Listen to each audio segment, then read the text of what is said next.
sidee video codkiisa markii hore uu ahaa sidaan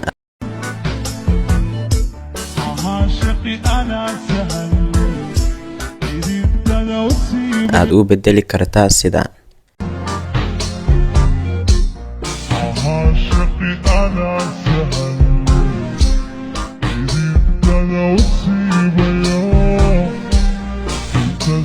inta badan waxaa loo isticmaalaa qaabkan waxaa isticmaala dadka soo geliya fiidiyoyada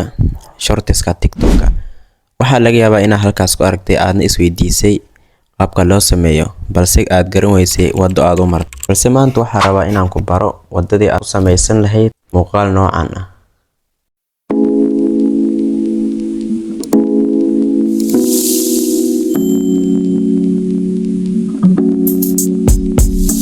marka hore waxaad tagtaa Play Store-kaaga kadibna waxaad ku qortaa magacan aan ku qorayo halkan waxaad ku qortaa Video Lab App Video Maker waa magacan halkan aan ku soo qoray magacan ku qor meesha kadibna waxaa ku soo bixi doona application-kan ani mar hore aan soo degsaday laakiin adiga soo install gareyso waxaad ku dhufo application-ka waxaad ka sii doorataa accept and continue halka ay ku qoran tahay waxaad ka doortaa qaybtan kore waxaadna ka sii doorataa hadana qaybta labaad kadibna ka sii dooro qaybta labaad mar labaad dooro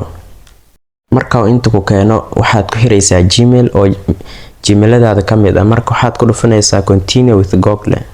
marka Gmailadaada mid kamid ah soo dooro midka aad rabto inaad ku sameyso marka uu inta ku keeno waxaan waa hayeysiin marka calaamadaas iska tirtir hayeysiintan allow ka sii dooro marka uu inta ku keeno waxaad ka sii doorataa halkan calaamadan balaaska ku dhufo kadibna new project ka sii dooro waxaad soo qaadataa videoga aad rabto codkiisa inaad weyneyso tusaale ahaan ani hadda waxaan soo qaadanayaa midkan add project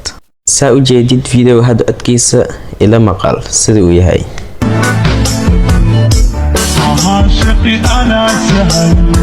aan isla aragno natiijada markaan codkiisa weyneyno sida uu noqon doono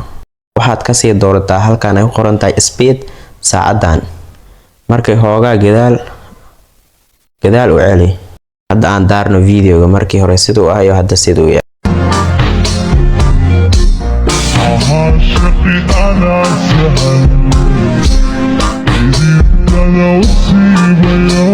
videoga markii hore codkiisa wuxuu ahaa sidaan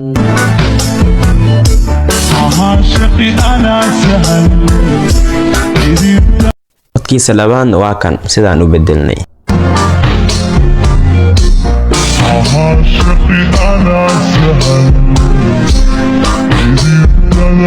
haddii aad halkan la soo gaartay